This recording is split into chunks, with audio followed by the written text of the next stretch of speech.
사건이 일어난 것은 1920년 1월. 두만강을 막 넘은 마차가 만주 용정으로 향하고 있었다.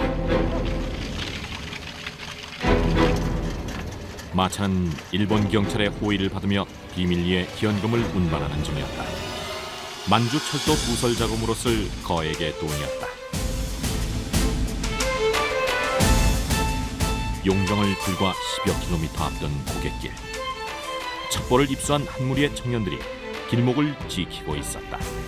독립군 자금을 마련하기 위해서였다.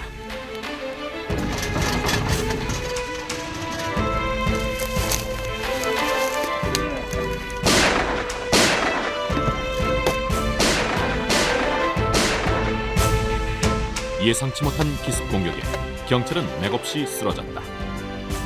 이들이 탈취한 현금은 당시 돈 15만 원.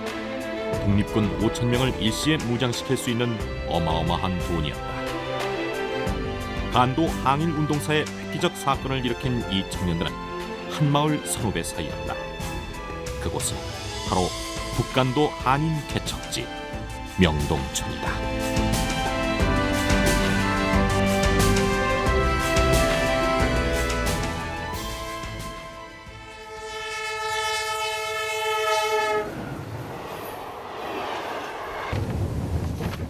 북간도 명동촌. 할아버지의 선산을 찾아가는 길은 멀었다. 어릴 적 아버지와 할머니로부터 들었던 이야기가 그가 기억하는 고향의 전부였다. 어차피 그곳은 갈 수 없는 땅이었다. 중고등학교, 대학교 때까지도 큰 관심이 없었죠. 흔히 있는 얘기구나, 집안 얘기구나. 근데 이제 1979년에 아버님하고 할머님이 이제 같은 해 돌아가시고 나니까 뭔가 허전하면서 그러한 우리 뿌리 찾기에 대한 그 동기부여가 그때부터 시작이 된 것 같아요. 그가 명동촌을 찾기 시작한 것은 26년 전 해외에서 우연히 입수한 2장의 사진 때문이었다. 그 사진 속엔 여느 마을과는 다른 이야기가 숨어 있었다. 위기에 처한 조국을 구하기 위해 학교를 세우고 인재를 길러냈던 증조부 김야견. 그와 함께 독립운동에 나섰던 수많은 선조들의 무용담이 전설처럼 전해오고 있었다.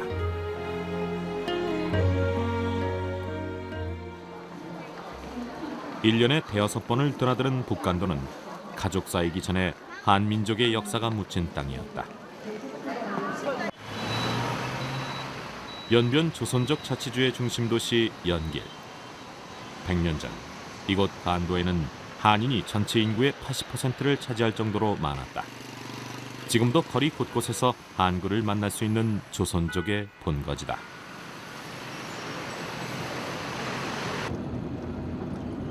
연길에서 남쪽으로 약 30km 떨어진 작은 마을 명동. 이곳이 바로 110년 전 두만강을 건너간 조선인들이 최초로 개척한 계획 이주촌이다. 명동촌은 윤동주의 고향으로 널리 알려져 북간도 항일 유적 답사의 단골 코스가 됐다. 그러나 이 마을을 개척한 김야견에 대해 아는 사람은 그리 많지 않다. 북간도 한인의 역사는 냉전과 분단으로 오래도록 잊혀졌다. 귀암제터가 우물 저기 있었고 여기 있었고 저기까지 이렇게 있었습니다. 벽에서부터 펜스서부터 쭉 가가지고 저기 우물에 그 정도 나갔던 거로 그 당시에 아흔아흔칸이 앉았다니까. 교암 김야견이 살았던 교암제는 마을에서 가장 좋은 자리에 있었다. 우물자리와 석축으로 미루어 상당히 큰 규모였던 것으로 보인다. 마을 어귀엔 김야견의 업적을 기리는 기념비가 세워져 있다. 20년 전 처음 명동촌을 찾았을 때 비석은 인근 밭에 버려져 있었다. 상단에 파손된 흔적이 그대로 남아있다. 깨어진 상태에 파묻혀 있더라고요. 그래서 이게 땅 묻혀 있었어요. 땅에 묻혀 있었어요. 그 문학인데 뭐 다 부숴버리고 없애버렸죠. 비석 뒷면엔 김약연의 행적과 더불어 명동천의 역사가 고스란히 새겨져 있다. 과연 그는 누구이며 왜 이곳 북간도로 이주했던 것일까?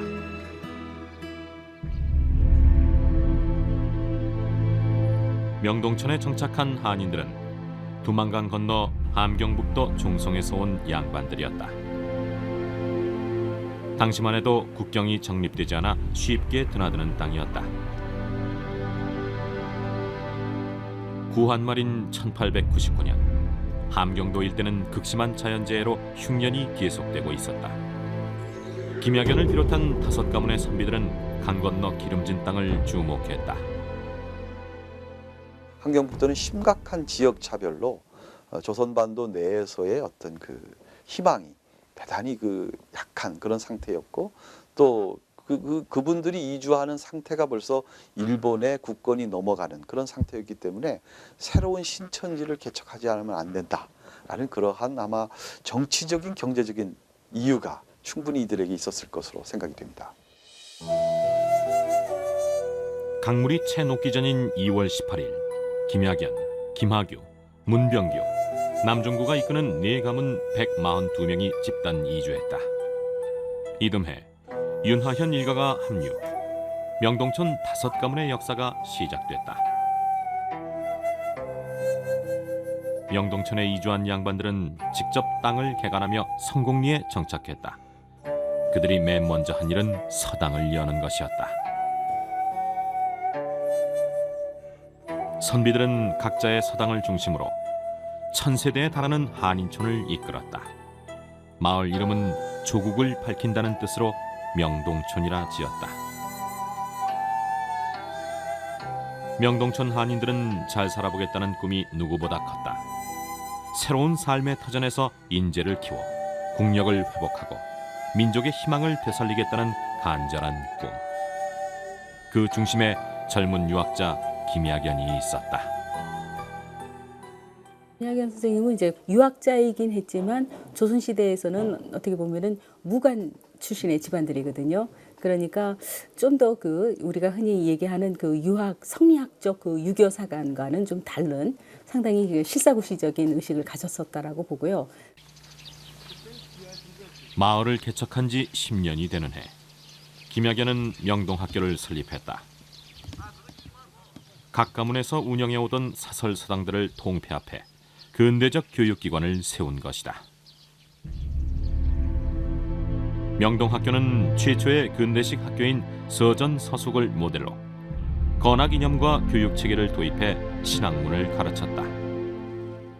여러 가지 서양식 교과서와 서양식 학문 과목과 체계를 가지고 가르치는 겁니다. 예를 들어서 산수를 가르치고 과학을 가르치고 그다음에 세계 지리와 세계사를 가르치는 이러한 학문 자체가 당시로 보면 아주 대표적인 신학문의 커리큘럼이 되는 것이죠. 명동학교는 재정 운영부터 달랐다.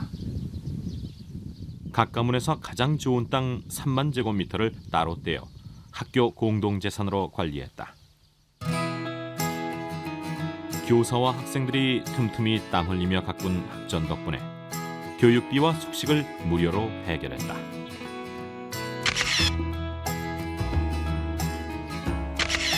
명동학교는 개교와 동시에 독보적인 한인학교로 자리잡았다.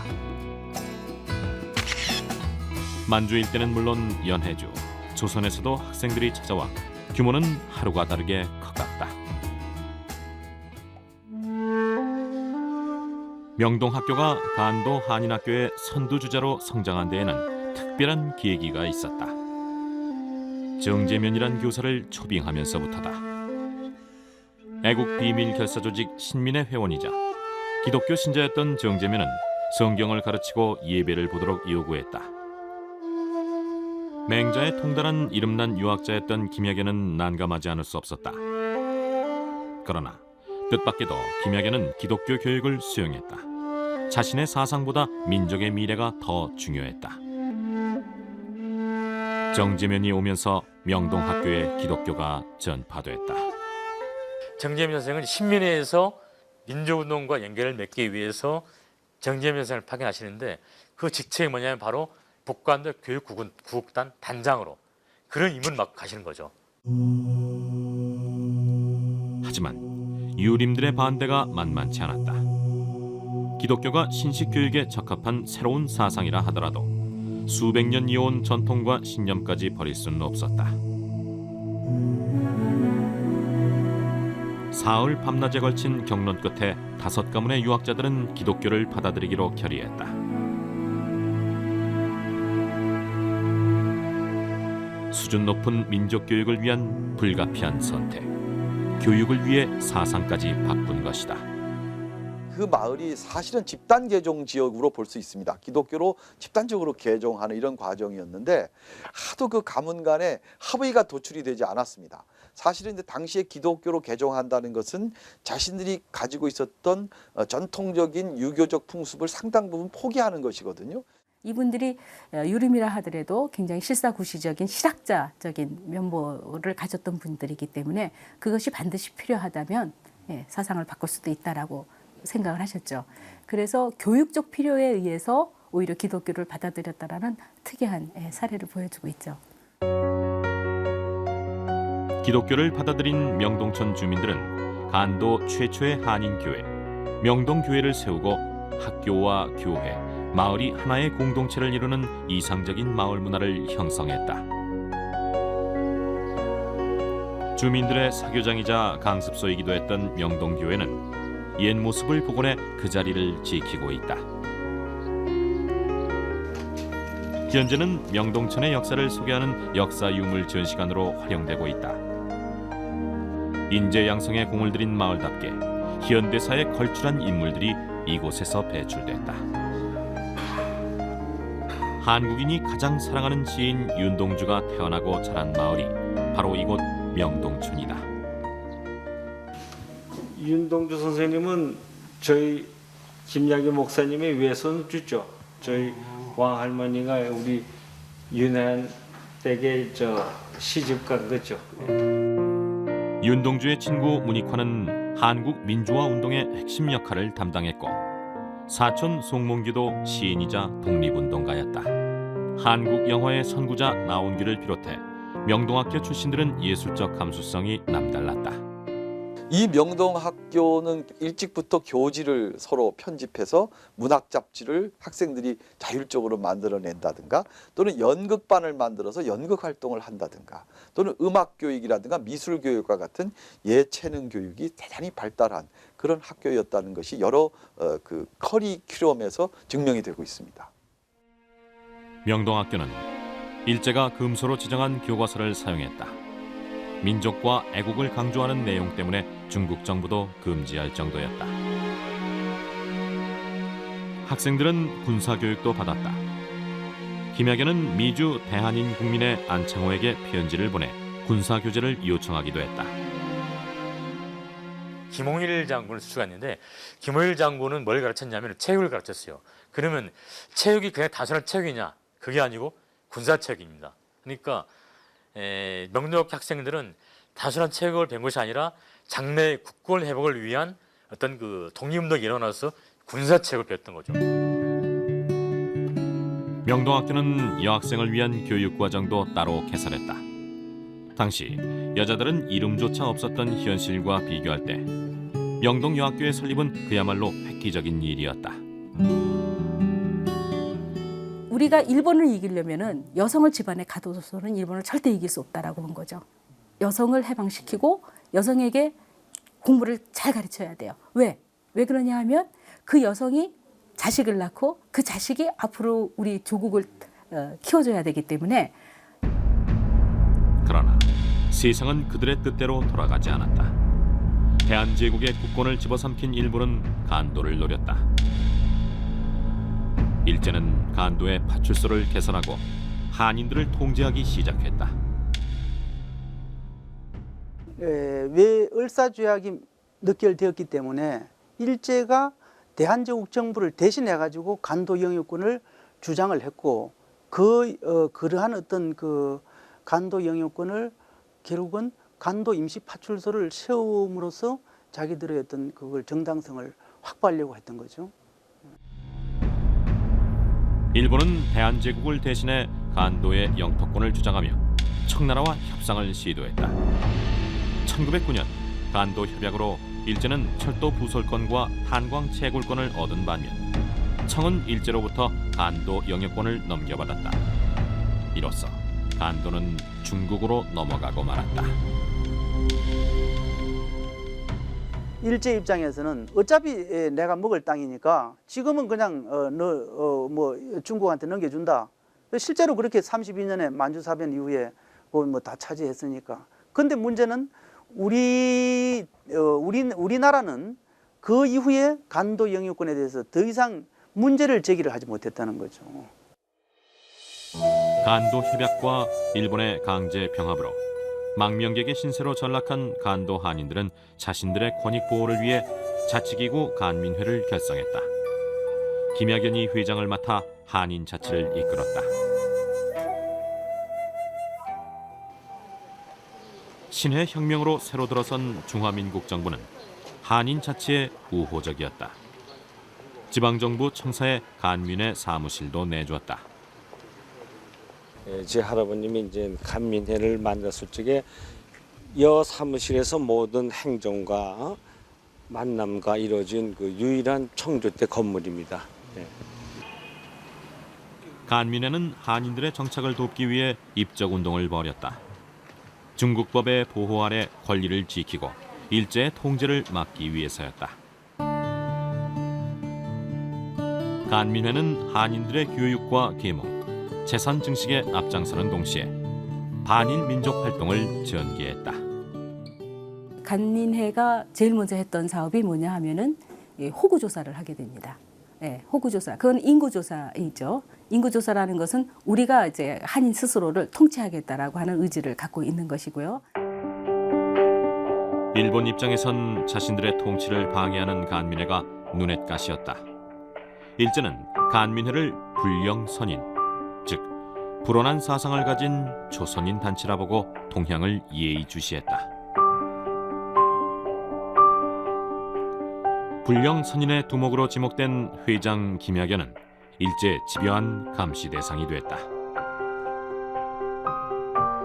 기독교계 한인들이 대거 참여한 간민회는 3.1운동 이후 간도 국민회로 흡수돼 본격적인 항일운동을 벌였다. 간도 독립운동, 그 중심에 김학연과 명동촌이 있었다. 간도 국민회가 있었던 그 본부에는 지금도 가보면은 교회 건물이 지금도 남아 있는 걸 볼 수가 있습니다. 그만큼 간도 국민은 기독교를 터대로 했고 기독교를 터대로 했다는 점에서 그 명동촌에 있던 주민들 그리고 간민회를 이끌었던 김학연과 같은 그런 분들의 어떤 그 기독교적 흐름이 기본적으로 간도 국민회와 연결이 된다 이렇게 정리를 할 수가 있습니다. 안중근 의거도 사실은 그러한 연계 관계에서 이루어지죠. 안중근 의거가 안중근 개인의 어떤 독립 항쟁이 아니라 실은 이런 조직적인 지원의 하에서 이루어졌다라고 봐야 됩니다. 민족의식이 유달리 강했던 명동촌의 명성은 만주와 연해주는 물론 국내 애국지사들 사이에도 자자했다. 명동촌을 찾은 독립투사 중에 안중근도 있었다. 그는 이곳에서 절치부심하며 사격 연습을 했다.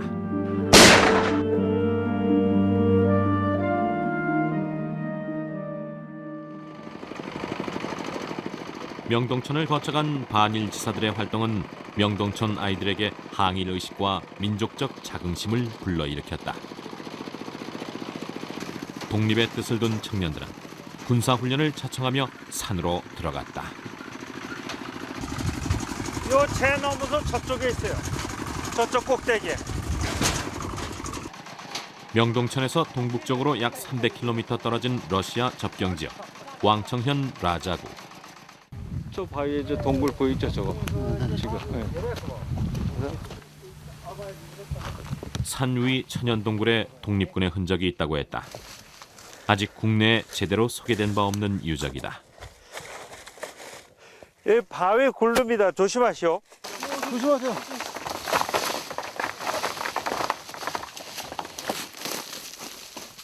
길은 가팔랐다. 제대로 서 있기도 힘든 이 바위산에서 독립군은 무엇을 했던 것일까? 어디에요? 네, 바로 여기입니다. 아주 가파릅니다 이게. 으이씨. 자, 도착했습니다. 100m쯤 올랐을까? 산 위엔 꽤 넓은 동굴이 자리 잡고 있었다. 저기 태극기하고 이름이 있고. 그것은 분명 태극기였다. 동굴 입구 바위벽에 태극 문양과 사괴가 선명하다. 그 위에는 대한독립이란 글자와 독립군으로 추정되는 4명의 이름이 새겨져 있다.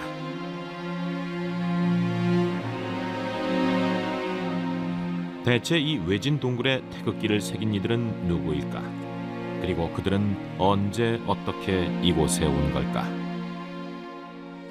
제가 볼 때는 아마 1910년대 후반에서 20대 초반의 태극기가 아닌가 이렇게 생각이 됩니다. 그 모양 말하자면 그 태극 양괴라든지 사괴 이 모양을 볼 때 아마 그 앞에 있었던 무관학교 학생들이나 교관들 아니면 그 학교를 이끌었던 독립운동 지도자들이 그러지 않았을까 이렇게 추정을 합니다. 그 태평구라는 그곳이가 10년대에 독립운동사에서 아주 좀 이름 있는 무관 독립학교가 있었거든요. 그 학교가 사실은 북간도 지역에서는 첫 무관학교라고 해도 과언이 아닐 정도죠. 동굴에서 차로 15분쯤 떨어진 언덕엔 지명에 따라 태평촌 혹은 라자구 무관학교로 불린 학교가 있었다. 라자구 무관학교는 이동희를 비롯한 신민회 회원들이 세운 독립군 사관학교다.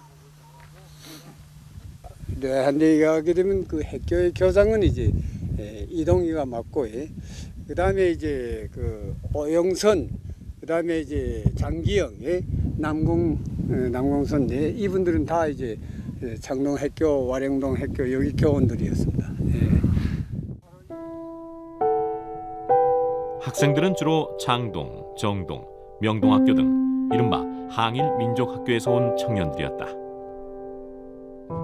쟁쟁한 항일지사를 선생으로 모시고 200~300명의 청년들이 군사훈련을 받았다.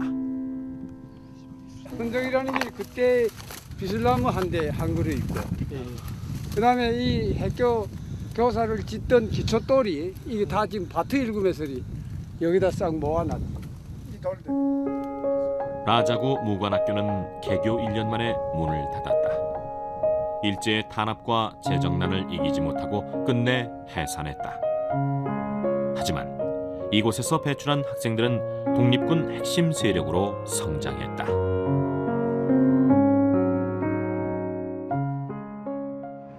명동촌 바로 저 언덕 너머에 명동촌이다. 만주 일대에서 활약한 수많은 항일 투사들의 고향 명동촌. 100여 년 전 이 마을 주민들은 어떤 모습으로 살았을까? 그때 지은 집들이 아직 마을에 남아 있다. 그 이제 저 용마루 기와가 있고 여기 이제 그 추녀마루 내리는데 끝에 가서 굉장히 기와를 많이 싸서 이게 곡선을 이렇게 올리거든요. 이게 굉장히 그 북쪽 이 남한에서 하는 방식하고 굉장히 다르고요. 저게 보면은 북쪽에서는 이쪽에서는 굉장히 저런 기와 쌓는 방식이 아주 꽤 오래 전부터 이렇게 이 전통적으로 내려온 게 아닌가 이런 생각이 듭니다. 네. 명동촌에 남아있는 한옥들은 전형적인 북방식 구조를 띠고 있다. 여기 부엌이고 추위를 막기 위해 거실과 주방을 함께 배치한 정죽간. 거실로 볼 수 있고 저 안쪽에 이제 방이. 겨울에 가축들이 얼지 않게 외양간을 집 안으로 들여놓은 것도 북방식 한옥의 특징이다. 이게 마국간이에요. 여기 지금 우삭간, 소염을 주는 통이 여기 있고. 그런데 뭔가 범상치 않은 것이 건축 전문가의 눈에 띄었다. 태극기와 십자가가 선명한 막새 기와. 우리 명동촌에 명동교회가 설립될 때가 1909년인데 네네. 요 막세는 9년, 10년에 만들어졌다고 봐야죠. 그래서 저게 태극기와 십자가무늬 막세는 북간도 일대에서도 처음 보는 것이다. 오직 명동천에서만 발견되는 독특한 문양이다. 100여 년 전 이 마을 사람들은 막세 기와에까지 독립의 염원을 담았다. 언뜻 보기에도 특이했는지 헐린 기와들을 따로 모아둔 집도 있었다. 근데 이게 전부 100년 전 기와지. 중화민국 2년. 12년. 이게 1912년 난 기와란 말이에요. 기와엔 복을 비는 상징도 함께 새겼다. 여기 복자 우리말로. 한글로 한글 복자. 여기는 한글. 이런 문양은 뭐 진짜 독특한 거죠. 여기 이렇게 십자가 이렇게 이런 거는 뭐 진짜. 하지만 명동천에도 현대식 가옥이 하나둘 들어서면서 옛집에서 나온 기와나 목재들은 버려진 채 방치되고 있다. 개척 초기의 생활상을 알 수 있는 문화유산들이 허물어지는 집과 함께 사라지는 것이다.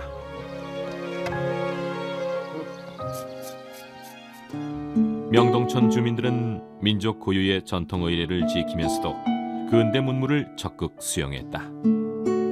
옷차림이나 머리 모양만 보더라도 명동천의 생활 수준이 선진적이었음을 알 수 있다. 실제 그곳에서 살고 있었던 그들의 생활 모습은 한국적 모습을 그대로 가지고 있음과 동시에 최첨단의 그때 당시의 현대의 생활 문물과 생활 문화를 그대로 수용하면서 한국인들이 정말로 꿈꿔왔던 이상향을 만들기 위한 노력들이 그 사진 속에 다 담겨 있어서 굉장히 큰 의미가 있다고 생각을 했던 것입니다. 1919년 고종 황제의 갑작스런 서거와 함께 촉발된 3.1운동은 해외 한인들에게도 큰 반향을 일으켰다. 조국의 만세운동을 지지하고 독립을 촉구하기 위해 북간도에서도 대대적인 시위가 일어났다. 용정에서 열린 3.13 시위에는 명동천 주민들과 학생들도 대거 참여했다. 3.13 반인 시위는 국내와는 분위기가 사뭇 달랐다.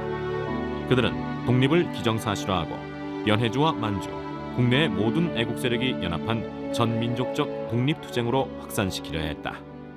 그 만주 지역이라든가 그 러시아 연해주 지역의 그 3.1운동은 처음부터 그 그런 평화적인 운동, 그 독립선언서를 낭독을 하고 만세를 부리고 이제 시위운동하는 그런 평화적인 단계에서 그 다음 단계로 넘어가야 된다. 그러니까 일본과의 어떤 그 정면적인 어떤 그 독립 무장 투쟁을 해야 된다고 하는 것이 처음부터 그 전략상으로 상정이 되어 있었습니다. 그렇기 때문에 3.13 시위가 열린 서전 들판에는 현재 조선족 유치원이 들어서 있다. 당시 시위에는 모두 3만 명의 한인들이 참석한 것으로 전해진다. 국내외를 통틀어 단일 집회로는 최대 규모다. 그때 간도 거루 인민이 25만 내지 30만 됐어요. 근데 그 10분의 1이 여기 모였단 말이야. 예, 그러니까 청장년 가운데 좀 저기 반일 사상 있는 사람들은 다 여기 모인 건 안 가지지 무슨. 집회를 마친 시위대는 거리 행진을 시작했다. 시위대가 집결한 곳은 용중에서 가장 번화한 일명 오충대 거리. 시위대 맨 앞에서 명동학교 출신들이 행진을 주도했다. 목적지는 일본 영사관이었다. 행렬이 일본 조계지로 들어선 순간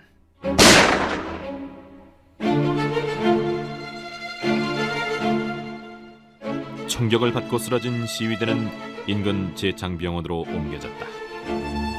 이날 시위로 19명이 사망했다. 명동학교 출신들의 인명피해가 가장 컸다. 3.13 운동에서 명동학교로 나온 명동학교에서 나온 학생들이 충렬 때 당시에 놓고 말하면 학생들과 교사들로 조직된 전투대와 같은 전일회와 같은 성격을 가진 그런 그룹들이 3.13 운동 과정에서 선두봉으로 나섰다고 할 수 있습니다. 3.13 시위 이후 간도 독립운동은 무장투쟁으로 전환했다. 이때부터 한인들은 군자금을 모으고 전쟁 준비에 돌입했다. 15만 원 탈취 사건 역시 독립군 자금을 확보하기 위해 오랜 준비와 계획 끝에 감행한 무장투쟁의 일환이었다.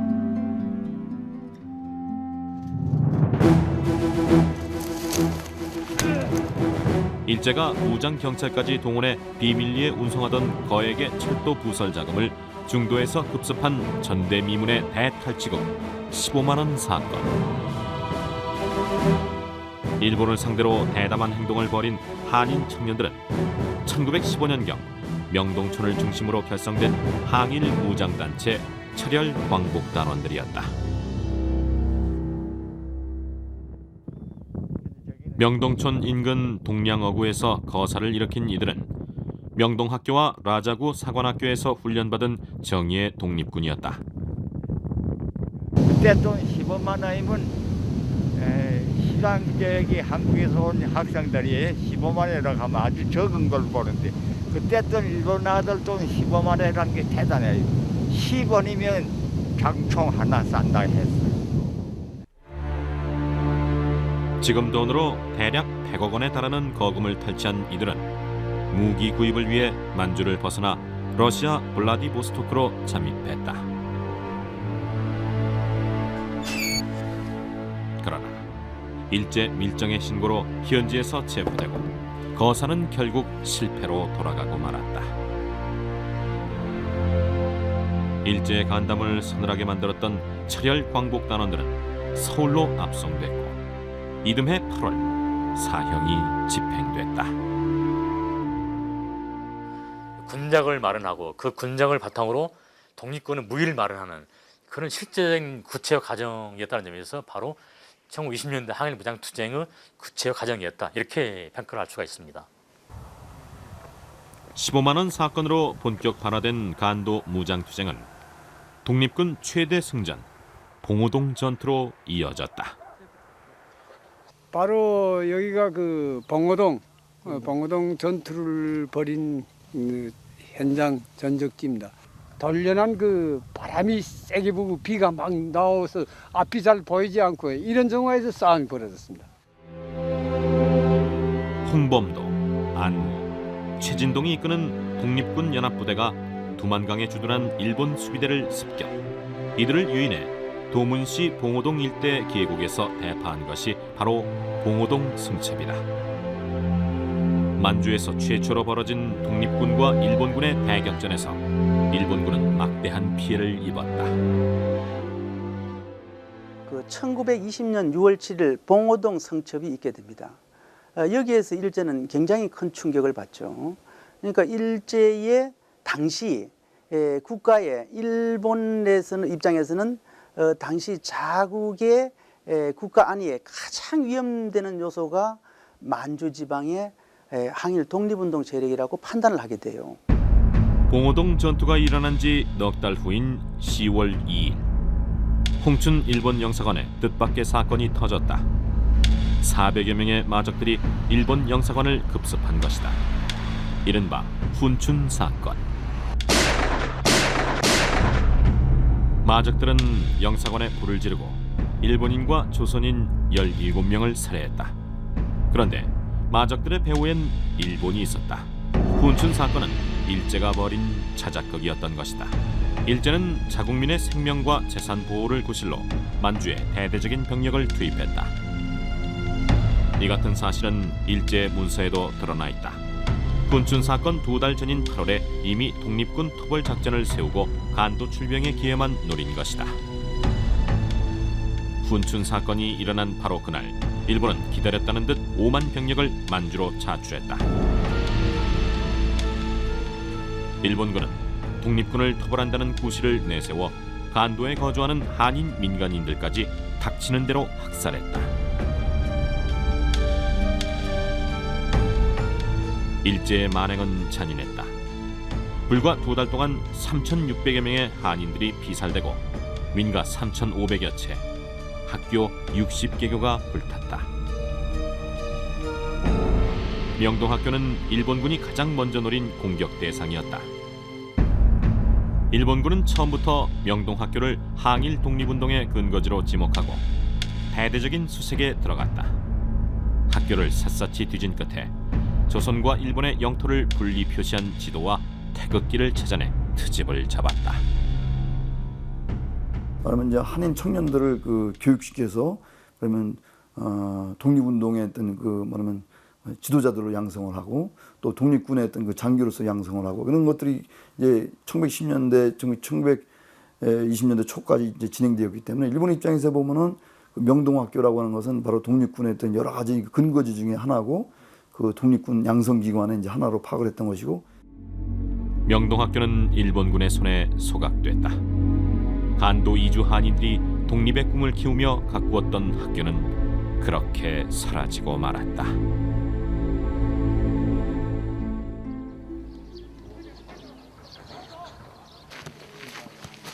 모처럼 만에 조선족 팔순 노인들이 한자리에 모였다는 소식이다. 오늘은 1년에 2번 있는 동창회가 있는 날. 예. 총적으로 피를 맡겨야 되니까 인사드리겠습니다. 저는 저 명동학교를 창설하신 김야견 목사님의 증손자입니다.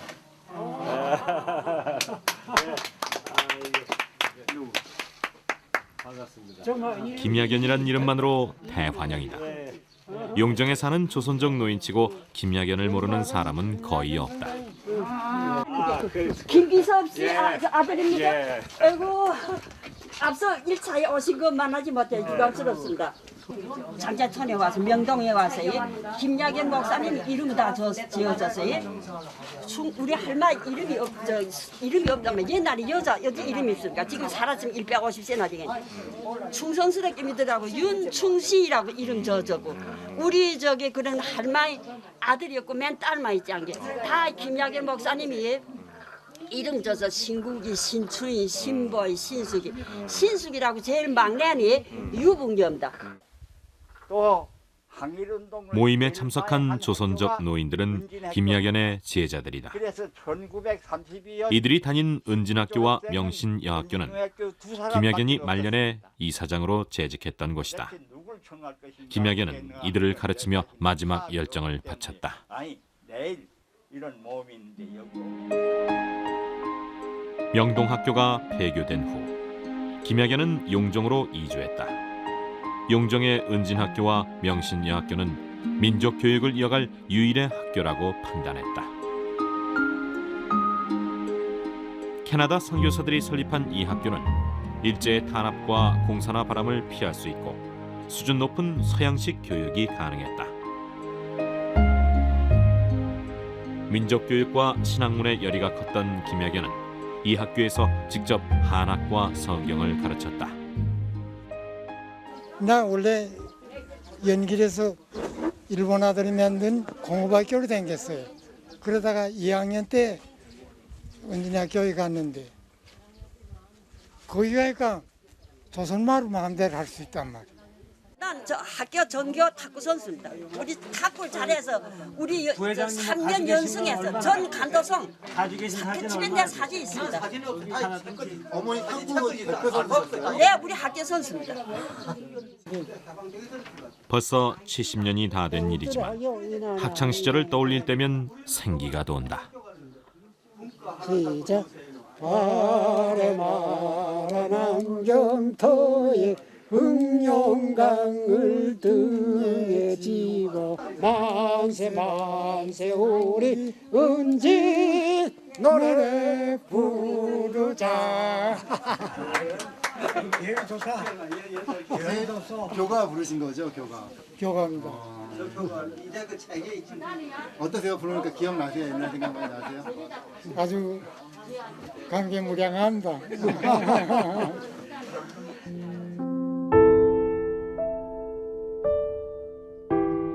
명동촌 인근 마을에는 명동학교의 이름을 딴 조선족 소학교가 있다. 100여 년 전 한도 한인들의 꿈을 키웠던 그 학교는 사라졌지만 명동의 정신은 아직도 남아 명맥을 이어가고 있다. 북간도 한인들의 자치와 교육, 조국의 독립을 위해 일생을 바쳤던 규암 김야견. 국난의 시대, 민족의 비전을 밝힌 그를 두고 사람들은 북간도의 대통령이라 불렀다. 1942년 그는 내 삶이 곧 유언이란 말을 남기고 눈을 감았다. 김야견 선생님은 스스로가 이상향을 개척하고 그 이상향의 중심에 교육기관을 설립하고 그 교육기관을 통해서 수많은 인재를 양성하고 그 수많은 인재들을 통해서 민족의 미래를 새롭게 개척할 수 있는 그러한 정신적, 실천적 민족운동을 전개한 가장 대표적 당시대를 대표하는 한국의 민족운동가였다, 이렇게 볼 수 있습니다. 명동은 이제 우리 한국민들이 아주 가장 어려웠던 시기예요. 어려웠던 시기, 정말 우리 한국인들이 갖고 있는 그런 정말 우리 한국인들이 모름지기 가져야 할 그런 비전과 이런 것들을 압축시켰었던 곳이 명동이 아닌가 생각을 합니다.